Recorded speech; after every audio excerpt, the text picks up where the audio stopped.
Hello বন্ধুরা, আমি অমৃতা আর আমার যেমন তেমন চ্যানেলের পক্ষ থেকে জানাই বড়দেরকে প্রণাম আর ছোটোদেরকে আমার অনেক অনেক ভালোবাসা। তো বন্ধুরা, আবারও চলে এসেছি নতুন একটা ব্লগ নিয়ে। তো বন্ধুরা, তোমরা দেখতে থাকো। দেখো বন্ধুরা, সকালবেলা উঠে পড়েছি, প্রত্যেক দিনের মতো যা কাজ সেগুলো তো সব সারতেই হয়, তাই না? কারণ সবাই অফিস যাবে, অফিস যাওয়ার তাড়ার জন্য আমাদেরও তাড়াতাড়ি করে উঠতে হয়। আর এদিকে দেখো, আমার পিসিমণি প্রত্যেক দিন ফুলগুলো তুলে আবার আমাকেও কিছুটা দিয়ে যায়। আর ঘুম থেকে উঠতে পারি না বন্ধুরা, মানে ভোর না হতেই আমার এই পাখিগুলো যা ডাক দেয়, মনে হয় কখন ওদেরকে বের করব। দেখো, তাই ওদেরকেই আগে বের করে নিলাম। যতক্ষণ না বের করবো ততক্ষণ শান্তি নেই। এবার একটু হাঁটতে হাঁটতে দেখছি কবে যেন বাবু এইখানটায় দেখো একটা উচ্ছে গাছ হয়েছে, সেখানে আবার মাচা দিয়ে দিয়েছে। বাবু মানে কোনো জিনিস ফেলে রাখে না, যখন যেটা থাকে তখন সেটা করতেই থাকে। এই ফাঁকে আমি একটু ব্রাশটাও করে নিচ্ছি, বাসি কাজগুলো আমার সারা হয়ে গেছে যেটুকু করার পর ভাবলাম একটু হাঁটাও হবে, একটু ব্রাশটা করে এসে আবার একটু বসে গেছি মার সঙ্গে গল্প করতে। দিদিরও এদিকে কাজ হয়ে যাচ্ছে, দিদি দেখো এদিকে বাসন মাজা দিদির হয়ে যাচ্ছে। আর আমিও মনে করলাম গাটা ধুয়ে তাড়াতাড়ি করে একটু, এত গরম লাগছে না বন্ধুরা, গাটা ধুয়ে দেখো আমি তুলসী মন্দিরে, যেহেতু বৈশাখ মাসটা ঝাড়ার মাস, সেই জন্য একটু ঝাড়াতে জল দিয়ে নিচ্ছি। প্রত্যেক দিন পারি না বন্ধুরা, কিন্তু যদি আমি কোনো দিনও ভোরবেলা স্নান করি তাহলে আমার মনে হয় আমি আগে একটু জল দিয়ে আসি, কারণ জল দেওয়াটা সত্যিই খুব ভালো। কিন্তু সময় হয়ে ওঠে না, যেহেতু পুজোটা মা করে, মাকে প্রতিদিন দিতে হয়, বাবুও করে, বাবুও দেয়, কিন্তু আমার মাঝে সাঝে দেওয়া পড়ে। তো যাই হোক, দেখো জলটা ঢেলে দিয়ে কত কাজ পড়ে আছে, জলটা ঢালছি বন্ধুরা, আর মনে মনেও ভাবছি কত কাজগুলো পটপট করে নেবো। তো দেখো পুজোটা দেওয়া হয়ে যাচ্ছে, পুজোটা দিয়ে এবার আমি ঘরে চলে যাব। সকালবেলাটা উঠেই দেখি দুটো সিঁড়িতে ভর্তি আমার ফুল থাকে বন্ধুরা। এক বৌদিরা এসে ফুল টুলগুলোকে তুলে দিয়ে যায় মাকে, মার একটু সুবিধা হয়, তুলসী পাতা দুব্বু বৌদিই তুলে দেয় পুজোরটা। তা ওরা তুলে রেখে দেয়, আমি এটাকে দিয়ে ঘরে নিয়ে নিই, তাহলে মারও একটু সুবিধা হয়, কারণ মা এত ওঠানামা করতে পারে না। তোমরা দেখেছো মা সত্যিই অসুস্থ ছিল, আর এখন তো আস্তে আস্তে মা একটু সুস্থ হয়ে যাচ্ছে, খুবই ভালো লাগছে। আর এই ফাঁকে দেখো আমি ওগুলোকে তুলে নিয়ে তাড়াতাড়ি করে মাকে আবার সিংহাসনের কাছে দিয়ে আসবো, তাহলে মারও একটু পুজো দিতে, সব গোছানো থাকলে মারও একটু পুজো দিতে সুবিধা হয়। জানো তো বন্ধুরা, এত গরম পড়েছে, জানি আমার বন্ধুরা ভালো নেই, আমিই ভালো নেই, তা তোমরা কী করে ভালো থাকবে? আর সত্যি প্রত্যেকটা মানুষের মনে হয় খাওয়া দাওয়া নেই, এই যা গরম পড়েছে মানুষের আর ভালো লাগছে না, মানুষ খাবে কি বলো?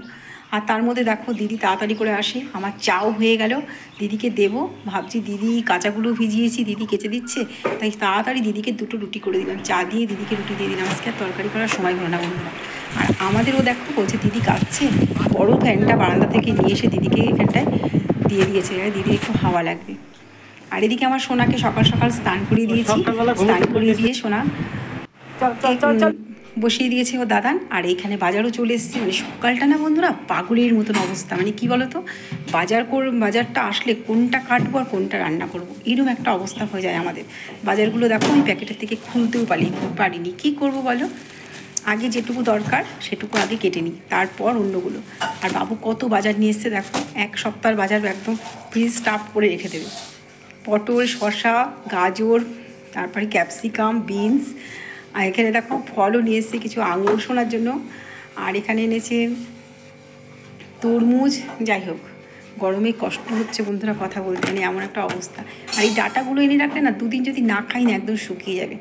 এই ডাটাগুলো যদি ছাড়িয়ে রেখে দিই তাও একটু খাওয়া যায়, তা আজকে তো আর হবে না, অন্যদিন দেখবো। আর দেখো এখানে এনেছে খাসির মাংস, এটা আজকে রান্না করব, আর অল্প কিছুই রান্না করব আজকে। আর কলমি শাক এনেছে, আমি বলেছিলাম নোটে শাক নিয়ে আসতে।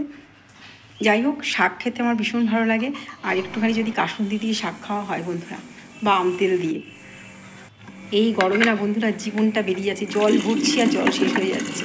আর আমাদের জলে এত আয়রন গাটগুলো যতই পরিষ্কার করি না কেন, দুদিন অন্তর দেখো বন্ধুরা লাল হয়ে যায়, মানে আমি আর পরিষ্কার করে পারি না।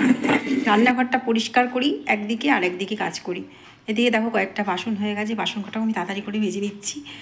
এগুলো ধোয়া হয়ে গেলে আমি মোটামুটি রান্নাঘরটা গুছিয়ে তবে আমি একটু স্নান, একবার সকালবেলা হয়ে গেছে, আবারও স্নান করতে হবে।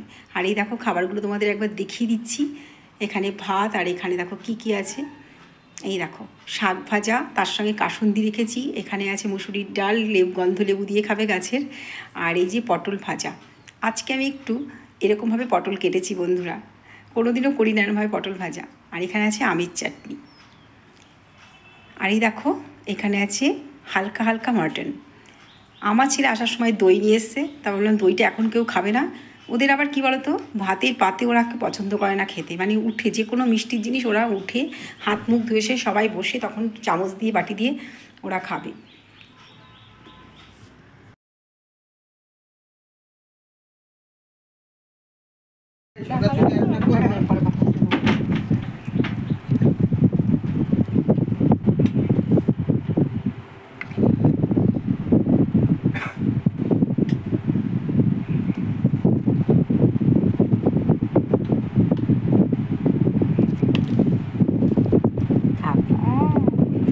খাবার দই এবার নিজে খেয়েছে তো এরকম করে ছোটবেলায় সে বড় হাড়ি দই এর খাবড়ায় না না দেখো আমি কি আর না না আর কাউকে দিতে হবে না, রাখ। এই দেখাটা জলটা তো পুরো ইয়ে আরে দেখতে হবে না, রাখ। তো বন্ধুরা দেখো দই নিয়ে বসে গেছি খেতে।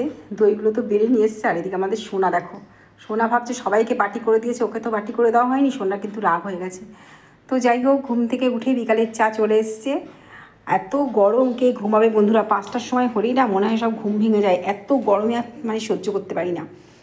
তো এই দেখো সোনা এখানে দা দা দা দা আরম্ভ করে দিয়েছে, মানে এত দুষ্টু না, সোনাকে নিয়ে আর পারা যায় না বন্ধুরা, কি বলবো। আমার খাবারটা নিয়ে আমি চলে এসেছি, কারণ সোনার মা গেছে গা ধুতে। সোনার মা এসে সবাইকে খেতে দেবে, আর এই দেখো সোনাকে পাহারা দিচ্ছি, আর আমি খাটে বসেই খেয়ে দিচ্ছি। কেউ বাজে কমেন্টস করো না যে খাটে বসে কেন খাচ্ছে, আসলে ওকে পাহারা দিতে হচ্ছে সেই জন্য।